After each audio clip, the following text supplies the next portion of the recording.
Hello दोस्तों, नमस्कार। Welcome to exam में यूट्यूब चैनल। हम जो है यहाँ पर एक छोटा सा टॉपिक देखेंगे जो वैदिक संस्कृति से संबंधित है और इस टॉपिक का नाम है वर्णित कथन। कभी कभी क्या होता है कि एग्ज़ाम में एक नंबर का यहाँ से डायरेक्ट सवाल लगता है कि ये चीज़ कहाँ पर है, तो उन चीज़ों को हम इकट्ठा कर लेंगे सारों को और एक ही जगह पर देख लेंगे।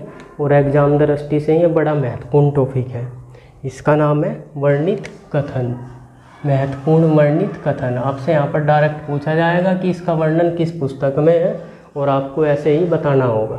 तो सबसे पहले हम देख लेते हैं ऋग्वेद। ऋग्वेद के अंतर्गत जो है क्या क्या चीज़ें आती है। जैसा यहाँ से पूछता है, पहले विवाह सूक्त, डायरेक्ट सवाल बढ़ेगा एक नंबर में और ये अपर लेवल तक आता है कि विवाह सूक्त जो है इसका वर्णन किस में है, तो आप बताएंगे ऋग्वेद में।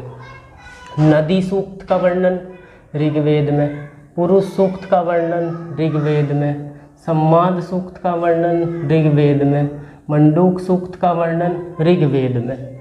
ये कुछ सूक्त है जो महत्वपूर्ण है और यहाँ से डायरेक्ट एग्जाम में पूछा जाता है। जैसा पुरुष सूक्त हो गया, पुरुष सूक्त की जानकारी कहाँ से मिलती है? पुरुष सूक्त में कहीं की जानकारी मिलती है। सबसे पहली बार जो वर्ण व्यवस्था की जानकारी मिलती है कि विराट पुरुष से कैसे 4 वर्णों की उत्पत्ति हुई, कैसे उस विराट पुरुष के मुख से ब्राह्मण बने और भुजाओं से क्षत्रिय बने और ये बीच वाले हिस्से से, नाभि वाले हिस्से से कैसे वैश्य बने और जो ये होता है पैरों से शूद्र बने। तो ये 4 जो वर्ण हैं, ये वर्ण व्यवस्था की जो सबसे पहले जानकारी मिलती है हमें, वो यहीं से मिलती है, पुरुष सूक्त से ही। सम्माद सूक्त में नाटक की उत्पत्ति पहली बार जो मिलती है सम्माद सूक्त में मिलती है ऋग्वेद में। मंडूक सूक्त की जो है इसमें वैदिक कालीन शिक्षा पद्धति की जानकारी मिलती है। वैदिक कालीन शिक्षा पद्धति की जानकारी मिलती है। जैसा हम देखेंगे यहाँ पर नदी सूक्त को देखेंगे। नदी सूक्त में किसका वर्णन मिलेगा? 21 नदियों का वर्णन मिलेगा और 21 नदियों में सबसे पवित्रम कौन सी होगी? सबसे पवित्रम जो नदी होगी वो होगी सरस्वती। सरस्वती नदी का वर्णन मिलेगा। इसे नदीतमा कहा जाएगा। नदियों की माता के नाम से संबोधित किया जाएगा सरस्वती को। सबसे ज़्यादा बार जो नदी सूक्त में वर्णन मिलेगा वो सिंधु नदी का मिलेगा। गंगा नदी का यहाँ पर 3 बार वर्णन मिलेगा। अब आ जाओ इसमें अथर्ववेद में। अथर्ववेद में क्या देखेंगे हम? अथर्ववेद में इम्पोर्टेंट सवाल है, अंग और मगध की चर्चा सबसे पहली बार कहाँ मिलती है? अथर्ववेद में मिलती है। सभा और समिति को प्रजापति की पुत्री की कहाँ कहा गया था?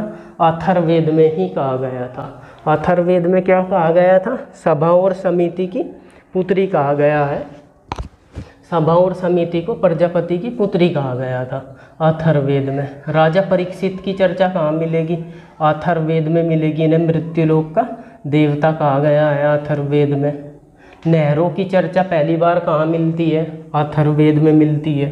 कृषि कीटों को अनावृष्टि और अतिवृष्टि से बचाने के लिए जो उपाय दिए गए हैं वो अथर्ववेद में दिए गए हैं। पृथ्वी सूक्त का वर्णन कहाँ मिलता है? अथर्ववेद में। जादू टोना, वशीकरण, कृषकों व व्यापारियों के लिए वह आशीर्वाद सूचक जो मंत्र होते हैं वो सारे के सारे कहाँ मिलते हैं? वो अथर्ववेद में मिलते हैं। ये इम्पोर्टेंट है, ये 1 नंबर के लिए एग्जाम में। ज़्यादा तो जो अथर्ववेद का पूछा जाता है, जादू टोना, वशीकरण, कृषकों व व्यापारियों के लिए आशीर्वाद सूचक मंत्र किस वेद में मिलते हैं? तो अथर्ववेद में मिलते हैं। अंग मगध की चर्चा, सभा और समिति को प्रजापति की पुत्री कहा गया, किस वेद में कहा गया? अथर्ववेद में कहा गया। अब आ जाओ ऐतरेय ब्राह्मण में। ऐतरेय ब्राह्मण का जो संकलन किया था वो किया था महीदास ने और इनकी माता का क्या नाम था? इत्रा। इसीलिए महीदास द्वारा जो लिखा गया ब्राह्मण था उसका नाम पड़ा ऐतरेय ब्राह्मण। इसमें राजा की उत्पत्ति का सिद्धांत, ऐतरेय ब्राह्मण में क्या है? राजा की उत्पत्ति का सिद्धांत आता है। इसमें 4 वर्णों की उत्पत्ति आती है। अगर बाई चांस कभी ऐसा सवाल आ जाए आपके एग्जाम में कि आपसे पूछा जाए वर्ण व्यवस्था की उत्पत्ति का पुरुष सूक्त में आती है या ऋग्वेद में और ऑप्शन में ऋग्वेद हो ही ना, तो उस दशा में हम क्या करते हैं? ऐतरेय ब्राह्मण का चयन करते हैं। 4 वर्णों की उत्पत्ति में सुनसेप और अजीत गर्द की कथा आती है। इसमें सुनसेप और अजीत गर्द की कथा इसमें आती है। समुद्र का वर्णन ये है इसमें, अनंत, अनादि, अनादि अनंत, जल्दी, इस तरीके से इसका पृथ्वी को घेरने वाले समुद्र का वर्णन किया गया है इसमें। ये ऐतरेय ब्राह्मण में ही है सब, इसमें ऐतरेय ब्राह्मण में ही है ये सब। एक आता है इसमें शतपथ ब्राह्मण, एक क्या आता है इसमें, शतपथ ब्राह्मण आता है। शतपथ ब्राह्मण को किसने लिखा था, याज्ञवल्क्य ने,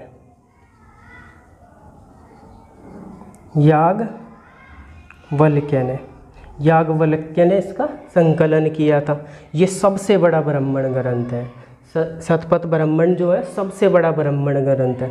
इसके अंदर राज्याभिषेक, राजसूर्य यज्ञ, 12 रत्नी, इन सब का वर्णन आता है इसमें। पुनर्जन्म की कथा, जलपलावन की कथा, स्त्री को अर्धांगिनी शब्द का प्रयोग हुआ, ब्याज के लिए कुशीदन शब्द का प्रयोग हुआ, विधेय माधव और गौतम राहुगण की कथा जो आती है वो भी इसी में ही आती है, शतपथ ब्राह्मण में ही। आप इसे डायरेक्ट याद करेंगे इसे ऐसे ही, क्योंकि ये एक जो है एक डाटा है, डाटा के तौर पे इसे याद करते हैं।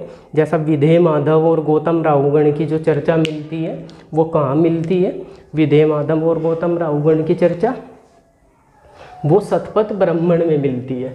देखो विधेय माधव और गौतम राहुगण का क्या हुआ था यहाँ पर, ये जैसा सरस्वती नदी थी, ये सरस्वती नदी है और ये यहाँ पर थी गंडक, सदा नीरा, सदा नीरा।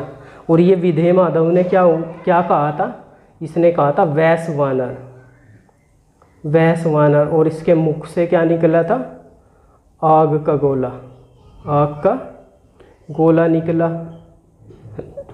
और ये जो है ये सरस्वती नदी से लेकर, और ये क्या हुआ यहाँ तक कि सरस्वती नदी से इसने जंगलों को जलाना शुरू कर दिया और यहाँ तक सदा नीरा तक इसने जंगलों को जलाया और जो है जलाकर समतल मैदान बना दिया था।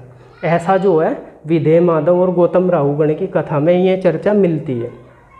तो वैश्वानर इसने कहा था और इसके मुंह से आग का गोला निकला और सरस्वती नदी से चले हैं और सदा नीरा गंडक नदी तक इसने सारे जंगलों को जलाकर राख कर दिया था।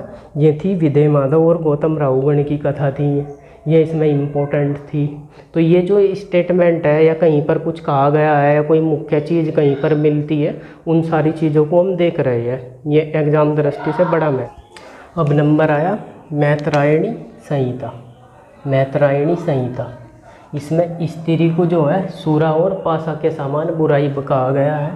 इसमें स्त्री को सूरा और पासा, शराब के और जुए के समान एक बुराई बताया गया है स्त्री को।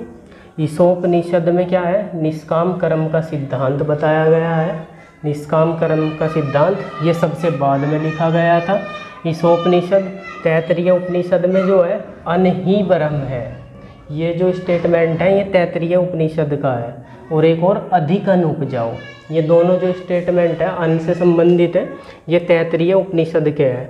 कंठोपनिषद में इम्पोर्टेंट है यम और नचिकेता का संवाद, यम और नचिकेता का संवाद जो है वो इसमें आता है। और एक और देखो इसमें बृहदारण्यक उपनिषद में याज्ञवल्क्य और गार्गी का संवाद। ये जितने भी संवाद आ रहे हैं ये एग्जाम दृष्टि से बड़े इम्पोर्टेंट है। बृहदारण्यक उपनिषद जो है ये सबसे बड़ा है, सबसे बड़ा है। और याज्ञवल्क्य और गार्गी संवाद इसमें आता है। मुंडक उपनिषद में सत्यमेव जयते सबसे ज़्यादा बार एग्जाम में पूछा गया है। एक है यज्ञों को टूटी फूटी नावों के समान कहा गया है। कहा गया है कि यज्ञ जो है वो टूटी फूटी नावों के समान है और उससे जो है ये जीवन रूपी भवसागर जो है पार नहीं किया जा सकता। ऐसा जो है मुंडक उपनिषद में कहा गया है। मांडूक्य उपनिषद में क्या है, ये सबसे छोटा है, ध्यान रखेंगे। मांडूक्य उपनिषद सबसे छोटा है, बृहदारण्यक उपनिषद सबसे बड़ा है। ये छोटे बड़े के भी अगर सवाल आए तो आप कर सकते हैं। जबालोपनिषद का इम्पोर्टेंट सवाल है 4 आश्रम की चर्चा, ये इम्पोर्टेंट है। छंदोग्य उपनिषद में कितने आश्रम की चर्चा आती है, 3 आश्रम की चर्चा आती है छंदोग्य में, और जबालोप में आती है 4 आश्रमों की। छंदोग्य उपनिषद में क्या है, सबसे प्राचीन है, ये सबसे प्राचीन है। उद्दालक अरुणी और श्वेत केतु के बीच जो संवाद है जो वो इसी के बीच है। देव की पुत्र कृष्ण का जो वर्णन है वो यहीं पर इसमें छंदोग्य उपनिषद में है। सत्यकाम और जबाला की जो कथा है वो भी छंदोग्य उपनिषद में आती है। और पंचशील सिद्धांत जो है इसका पहली बार जो वर्णन आता है वो यहीं पर आता है। और ये बाद में जो है ये बौद्ध धर्म का सिद्धांत है। ये क्या है? बौद्ध धर्म का सिद्धांत है। ये आप ध्यान में रखेंगे। तो ये कुछ कथन थे, कुछ स्टेटमेंट थे इसमें, कुछ वर्णित कथन थे इसमें, यानी कि कुछ कहीं कहीं पर कोई चीज़ थी उसमें जो कहीं विशेष बुक में ही मिल रही थी। तो वो जो है हमने सारों को इकट्ठा करके यहीं पर देख लिया। आप इसे ध्यान से देखें, 1-2 बार वीडियो को ध्यान से देखें, आपके ये ऐसे ही याद हो जाएगा। धन्यवाद। जय हिंद दोस्तों।